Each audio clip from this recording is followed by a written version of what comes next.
சென்னையில properties தேடுறீங்கன்னா findbhk.com போங்க. Matching ப்ராப்பர்ட்டிஸை AI உங்களுக்கு சஜஸ்ட் பண்ணும். ஜனநாயகன் திரைப்படத்தை நேற்று தணிக்கை குழு பார்த்ததாகவும் தங்களது முடிவை திங்கட்கிழமை தெரிவிப்பதாக தயாரிப்பு நிறுவனத்திடம் அவர்கள் தெரிவித்துள்ளதாகவும் தகவல் வெளியாகியிருக்கிறது.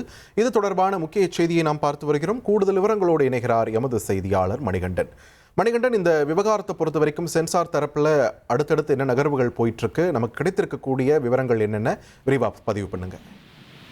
ஜனநாயகன் திரைப்படம் முழுவதுமாக இணையதளத்துல லீக் ஆகி பேரதிர்ச்சியை ஏற்படுத்தி பெரும் பரபரப்பு உருவாக்கி இருக்கக்கூடிய இந்த சூழல்ல தயாரிப்பாளர் விரைவாக இந்த திரைப்படத்தை திரையரங்குல வெளியிடுவதற்கான அனைத்து கட்ட பணிகளையும் விரைவுபடுத்தி இருந்தனர். அந்த நிலையில தேர்தலுக்கு பிறகான தேதிகள்ல அதற்கான சான்றிதழ், தணிக்கை சான்றிதழ் என்பது வழங்கப்படும். ஏனென்றால் ஏற்கனவே ஒரு முறை வழங்கப்பட்டு அது நீதிமன்ற முறையில சென்று மறுமுறை ஆய்வுக்கு உட்படுத்தப்பட்டு சான்றிதழ் வழங்கப்படும் நிலையில அது இருந்த நிலையில நேற்று மீண்டும் ஒரு முறை தணிக்கை குழுவினர் அந்த திரைப்படத்தை பார்த்திருப்பதாக தகவல்கள் கிடைத்திருக்கிறது.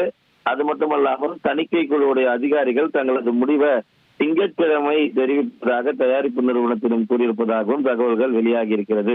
இந்த நிலையில ஏற்கனவே சர்டிபிகேட் கிடைத்துவிடும், அதாவது அந்த சென்சார் சர்டிபிகேட் எனப்படக்கூடிய தணிக்கை சான்றிதழ் கிடைத்துவிடும். படம் விரைவில் வெளியாகும். இந்த மாத இறுதிக்குள்ளாகவோ அல்லது ஏப்ரல் வெளியீடாகவோ இந்த திரைப்படம் முதல் வாரத்தில் வெளியாகும் என எதிர்பார்த்து கொண்டிருந்த ரசிகர்களுக்கு மற்றும் ஒரு அதிர்ச்சி செய்தியாக இது முடிந்திருக்கிறது.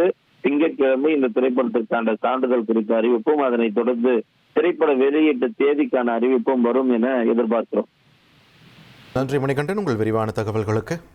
சென்னையில ப்ராப்பர்ட்டிஸ் தேடுறீங்கன்னா findbhk.com போங்க. மேட்சிங் ப்ராப்பர்ட்டிஸை AI உங்களுக்கு சஜஸ்ட் பண்ணும்.